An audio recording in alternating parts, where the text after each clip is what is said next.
warahmatullahi wabarakatuh.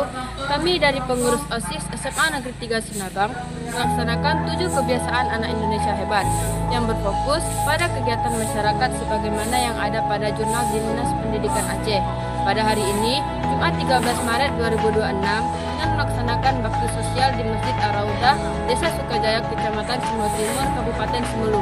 Dengan adanya kegiatan ini, kami berharap semoga kegiatan ini dapat membantu masyarakat di sekitarnya.